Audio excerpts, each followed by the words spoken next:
আসসালামু আলাইকুম। আপেক্ষিক তত্ত্ব অর্থাৎ থিওরি অফ রিলেটিভিটি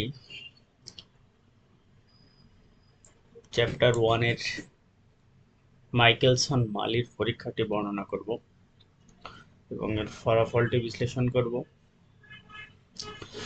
দেখেন, এটা বেশ ইম্পর্টেন্ট।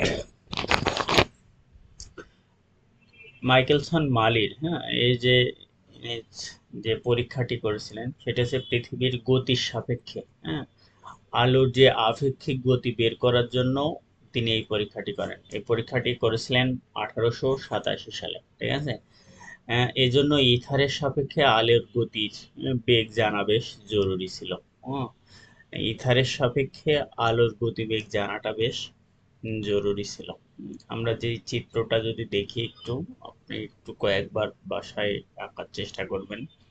আমরা এখানে যে বিষয়টি মনে রাখবেন যে এখানে হচ্ছে একটি আলোর উৎস হচ্ছে এস। একটি আলোর উৎস এস হতে পি বিন্দুতে, তাহলে আলোর উৎসটা হচ্ছে এস। এই দেখেন, এই যে উৎস, এখান থেকে এদিকে আলো যাচ্ছে, এই যে পি বিন্দুতে আসছে, ঠিক আছে। পি বিন্দুতে আবার 45 ডিগ্রি অ্যাঙ্গেল করে নিচে এসে আবার এটা কিউ বিন্দুতে, যে এই যে এম একটা দণ্ড, এম এ সে আলোর একটা অংশ এখানে পড়ছে। আর একটা অংশ দেখেন, সেটা লম্বভাবে 90 ডিগ্রিতে উপরের দিকে, যে এই এম টুতে সে আলো একটা পড়ছে। আর এখানে ইথার যে অংশটুকু সেটা হচ্ছে এই পি। আর এটা হচ্ছে পি ওয়ান একটা দণ্ড, যেখানে আপনার আলো কনভার্টার হিসেবে ব্যবহার করা হয়েছে। এটা মনে রাখতে পারেন, ঠিক আছে। আমি যে কথাটুকু বললাম, এই কথাটুকু আপনি লিখলেই এই সম্পূর্ণ অংশটি আপনার লেখা হয়ে যাবে, ঠিক আছে। সম্পূর্ণ অংশটি লেখা হয়ে যাবে। আপনি কথাটা আর একটু বড় করে সাজায় গুছায় এটা লিখবেন, ঠিক আছে। এই যে এম ওয়ান এম টু হচ্ছে আপনার মসৃণ নিখুঁত, ঠিক আছে, বরাবর পূর্ণ অভ্যন্তরীণ প্রতিফলন হতে আলো উভয় দিকে পি সমদূরবর্তী, পি পি পি ড্যাশ। এখানে আরো একটা চিত্র দেখেন, এই যে আমাদের ওখানে যেটা দেখছিলাম, এই চিত্রটাও আপনি আবার বর্ণনা করতে পারেন, ঠিক আছে। এখানে এই এস, এই পি একটা বিন্দু, ঠিক আছে। পি থেকে আমরা দেখছিলাম অভিলম্বের দিকে আলো একটা যাচ্ছে, আর একটা আলো বি বিন্দুতে আসছে, অর্থাৎ বি বি ড্যাশ। আয়নার এখানে সমকোণে ব্যতিচার। এটা একটুখানি আপনি কয়েকবার দেখলে আশা করি পারবেন। আমার এটা জানানোটা মুখ্য না। আমরা যদি হিসাবটা একটু দেখি, দেখেন, ধরি ইথারের সাপেক্ষে যন্ত্রাংশের বেগ, হ্যাঁ, ডান দিকের বেগ ভি এবং বাম দিকের বেগ হচ্ছে মাইনাস ভি। প্রকৃত আলোর বেগ আমরা জানি সি। পি বি বরাবর যন্ত্রাংশের আলোর বেগ C minus V. P B বিন্দুতে আপনার পৌঁছাতে সময় লাগবে, সময় লাগবে। আপনি যদি এস ইকুয়াল টু ভিটি আমরা পড়ছি না, এখন দেখেন তাহলে সময় টি সমান সমান এস বাই ভি। সেই এসটা হচ্ছে দূরত্ব এল সি মাইনাস ভি, এই এলটা হচ্ছে আপনার দূরত্ব বোঝায় দিচ্ছে। অনুরূপভাবে এটা এম ওয়ান এর ক্ষেত্রে, এখন এম টু এর ক্ষেত্রে সি প্লাস ভি লাগবে, ঠিক আছে, কারণ একটা সি মাইনাস ভি বেগ আর একটা আছে সি প্লাস ভি বেগ। তাহলে টি ওয়ান মোট সময় L one L by C minus V L by C plus V, তাই না। এখন দেখেন, এটা যদি আপনি লসাগু করেন তাহলে লসাগু C square minus V square, কারণ এটা A plus B A minus B এর ফর্মুলায় পড়ে। লসাগু করলে আপনার টু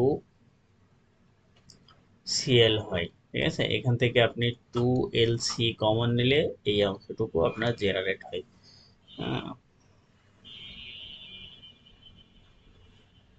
দেখেন, এই অংশটুকু যদি আমি আর একটু বোঝাই দিই, যেহেতু এটা দেখেন, এখানে আপনি যখন লসাগু করবেন, এই যে লসাগু করলে এটা এটা একটা অংশ কেটে যায় না। তাহলে দেখেন, আমি এখানে লিখি লসাগুটা, যে L C minus B plus L C plus B. আমাদের লসাগু হচ্ছে C minus B C plus B. তাহলে প্রথমে এটা কেটে গেলে এটা আপনার লসাগু করলে হয় L C plus L V, তাই না। এখন দেখেন আবার এই প্লাসটা কেটে গেলে তখন মাইনাসের সাথে গুণ হবে, অর্থাৎ প্লাস এলসি মাইনাস এলভি। তাহলে দেখেন এই এলভি আর এই এলভি কেটে যায়, তাহলে ওখানে থাকে হচ্ছে 2LC ডিভাইডেড বাই এটা a স্কয়ার প্লাস b স্কয়ারের সূত্র পড়ে, তাহলে c square minus b square. ঠিক আছে, এখন দেখেন,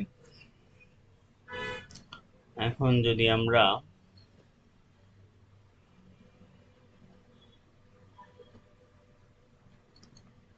এই অংশটুকু আমরা উপরে কাজ করছি,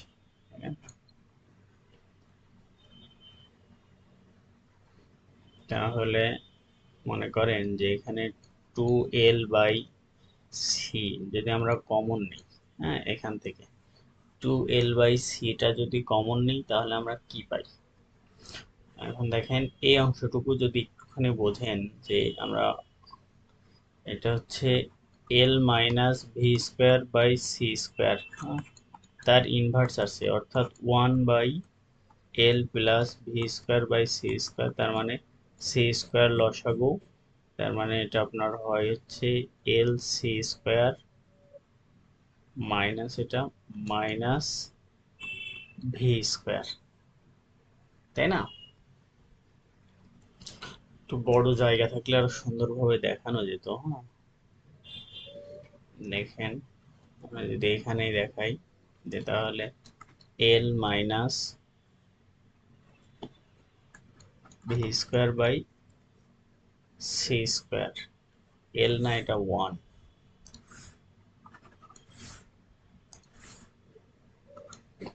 তো 1 মাইনাস তার ইনভার্স 2L বাই সি। দেখেন এবার আমরা বেশ জায়গা পাচ্ছি, চলো শর্ট হবে। তাহলে এটা হয় আপনার 1 বাই সি স্কোয়ার, যদি লসাগু হয় তাহলে C square minus V square, তাই না? এখন দেখেন 2L বাই সি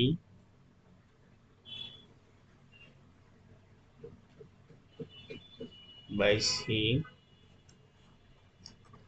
এটা উল্টাই দিলে C square by C square minus V square, অর্থাৎ 2LC by C square minus V square. দেখেন তো এইটাই না আপনি এই অংশটুকু লিখতে পারেন এখন। এখন কোশ্চেন হতে পারে যে আমরা এটা কেন করলাম, হ্যাঁ এটা আমাদের প্রয়োজনের স্বার্থে করেছি, ঠিক আছে? দেখেন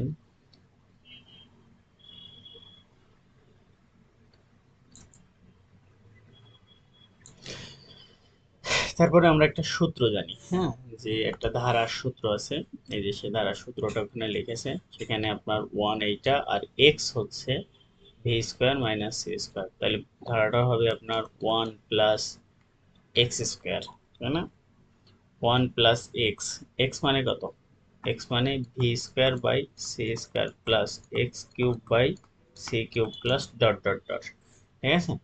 এখন দেখেন এখানে এই যে ভিটা অত্যন্ত ছোট, হ্যাঁ মাস লেস দেন সি, ভিটা মাস লেস দেন সি, মানে ভিটা আলোর বেগের অনেক ছোট, হ্যাঁ সেই জন্য এই ঊর্ধ্ব পদগুলো এইগুলো এগুলো সব বাদ দেওয়া হয়েছে। তাহলে আপনি এই যে T1 সমান সমান পেলেন এই যে এই অংশটুকু, তাই না? এখন দেখেন P2 পথে যন্ত্রাংশ এ, তার মানে ভি বাই এ, আপনি এখানে T2 বের করবো আমরা এবার, হ্যাঁ দেখেন T2টা যদি বের করে দেখাই,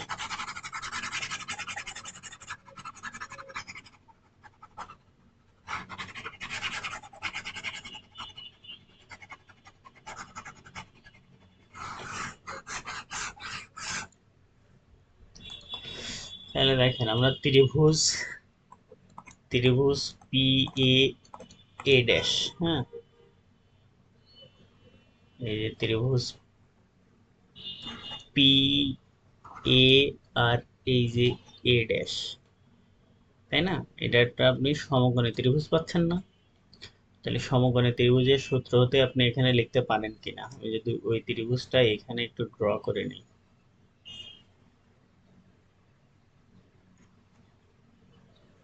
ত্রিভুজ পি এ এ ড্যাশ, ত্রিভুজ পি এ এ ড্যাশ।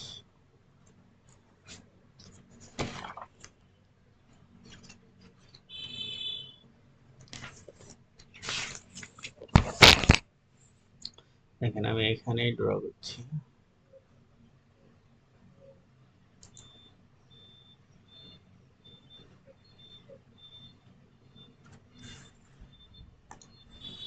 তাহলে পি এ এ ড্যাশ, ত্রিভুজটা এমন ছিল দেখেন, এখানে ছিল পি বিন্দু, পি এর উপরে ছিল এ, আর এখানে ছিল এ ড্যাশ। এই যে এটা একটা সমকোণী ত্রিভুজ না? সমকোণী ত্রিভুজ অনুসারে দেখেন এটা একটা অতিভুজ হচ্ছে না? আপনারা ওই চিত্রটা দেখলে বুঝতে পারবেন। হ্যাঁ, তাহলে অতিভুজ মানে P A square, P a dash, এটা এ ড্যাশ অতিভুজ, পি এ ড্যাশ স্কোয়ার সমান সমান P A square plus A A ড্যাশের স্কোয়ার, তাই না? তাহলে দেখেন পি এ সমান সমান আমাদের কি ছিল, পি এ সমান সমান এল ধরা হয়েছিল, তার মানে এল স্কোয়ার প্লাস, তাই না, A A dash, A A dash মানে V square by C P A A ড্যাশের স্কোয়ার সমান সমান পি এ এ ড্যাশ। এখন এখানে দেখেন আপনি পি এ এ ড্যাশ যদি এখান থেকে কমন নেন তাহলে আপনি কি পাবেন, এই যে পি এ এ ড্যাশ এটা এই সাইডে নিয়ে আসলেন, যদি মনে করেন আপনি এইভাবেই লিখলেন V square by C square P A A ড্যাশের square minus P A A ড্যাশের স্কোয়ার সমান সমান এল স্কোয়ার। এখান থেকে আপনি পি এ এ ড্যাশটা কমন নিলে আপনি পান হচ্ছে one minus V square by C square সমান সমান এই এল স্কোয়ার। তাহলে এই যে পি এ এ ড্যাশ সমান সমান এল বাই এই অংশটুকু, এটা সমাকলন করলে এটা হয়, এটা করলে তারপরে দেখেন টি টু সমান সমান হচ্ছে পি থেকে এ এবং এ ড্যাশের অতিক্রান্ত সময়, অর্থাৎ টু ইন্টু এ থেকে পি তে যাওয়ার সময়, অর্থাৎ two into P A C, তাই না, two into P A C. এখন এই যে টি ওয়ান এর ভ্যালু পাইছেন আপনি উপরে, এই যে এটা টি ওয়ান আর এটা হচ্ছে আপনার এই টি টু। এখন এই পার্থক্যটা জাস্ট আপনার ক্যালকুলেশনের বিষয়, মানে টি টি টিটা ড্যাশ এটা আপনি ক্যালকুলেশন পারবেন আশা করি এই অংশটুকু। তারপরে আপনার অতিক্রান্ত দূরত্ব, দূরত্ব এস ইকুয়াল টু ভিটি, আর যেহেতু আলোর বেগে যাচ্ছেন সি, আর সময়টা এই যে সি সি ড্যাশ, এইটুকুই আপনার অ্যান্সার, আপনার অংশটুকু না লিখলেও হবে। এখন দেখেন এর ফলাফলটা আসে পরীক্ষায়। এর ফলাফলের ভিতরে আপনার আছে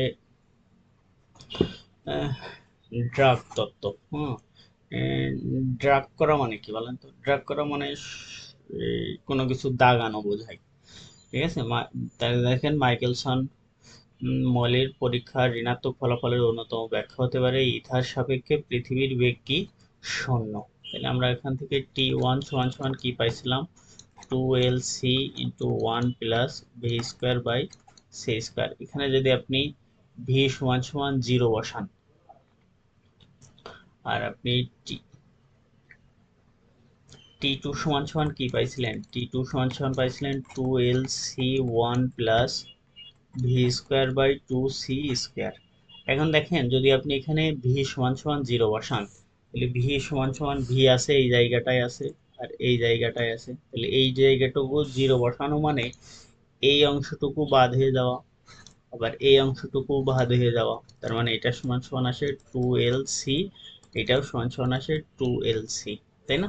তাহলে দেখেন এই টি ওয়ানও যা, টি টু তাই, সেজন্য আপনি এখানে টি ওয়ান টি টু লিখতে পারেন। তাহলে ইথার সাপেক্ষে পৃথিবীর আপেক্ষিক বেগ নাই, সুতরাং বলা যায় পৃথিবী ইথারকে তার সমবেগে টেনে, হ্যাঁ, টানা আঁকা ড্রাগ করে নিচ্ছে। এই ব্যাখ্যাটি সঠিক হলে আলোর বিচ্যুতি থাকবে না।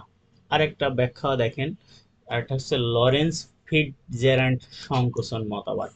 এই তত্ত্ব অনুসারে স্থির অবস্থায় কোনো বস্তুর দৈর্ঘ্য, ঠিক আছে, বস্তুর দৈর্ঘ্য ইথার সাপেক্ষে যদি এল নট, যখন এটি ইথারের বেগে চলমান হয় তখন এল নট সমান সমান এইটা, ঠিক আছে, ইথার বেগে চলমান হলে এল সমান সমান এল নট ওয়ান মাইনাস বিটা স্কোয়ারের হাফ, এখানে বিটা সমান সমান ভি বাই সি। তার মানে আমরা এই সূত্রটা এল সমান সমান আমরা এটা বিবেচনা করতে পারি, হ্যাঁ, যে এল সমান সমান এল নট 1 - v² / c² তার হাফ। ঠিক আছে, এখন মাইকেলসন মলি থেকে আমরা এই টি ওয়ান টি টুর কিন্তু এই শুধু এই টুকুর পার্থক্য, হ্যাঁ, যে এই টি1 এর সি এর নিচে এই টু নেই আর টি2 এর আছে, খুব সহজে মনে থাকবে। হ্যাঁ, লরেন্স ফিটজেরাল্ড প্রস্তাবনা অনুসারে, হ্যাঁ, আমরা একটু আগেই দেখলাম যে প্রস্তাবনা অনুসারে কি পাচ্ছি আমরা, এই যে টি1 সমান সমান 2lc 1 - v² / c² তার হাফ ডট 1 + v² / c²। প্রস্তাবনা অনুসারে এটা একটু মুখস্থ টাইপের রাখবেন। প্রস্তাবনা দেখেন 2lc এখানে এই ঠিকই আছে, এখন এর সাথে এটার আপনি যদি গুণ করেন, হ্যাঁ, v² / 2c² ইন্টু এটা, হ্যাঁ, এটা হচ্ছে ধারার সূত্র কিন্তু, হ্যাঁ, যে 1 + x² হ্যাঁ, ওই সূত্রটা এই জাস্ট এই সূত্রটা এখানে মাইনাস আসে, এই ধারাটা চলমান থাকে। তারপর এর সাথে এটা গুণ করলে 1 1, তারপরে এই যে মাইনাস অংশটুকু কেটে ধারাটা এই অবস্থায় থাকে। তারপরে এখানে ঊর্ধ্বতম ঘাতগুলোকে কি করছি, পরিঘাত করছি। তারপরে এটা 1/c, তারপরে এটাই আপনার হচ্ছে টি2। তাহলে প্রতিফলিত বা প্রতিসারিত আলোক রশ্মির কোনো পার্থক্য নাই। ঠিক আছে, এটাই হচ্ছে এটার অ্যান্সার।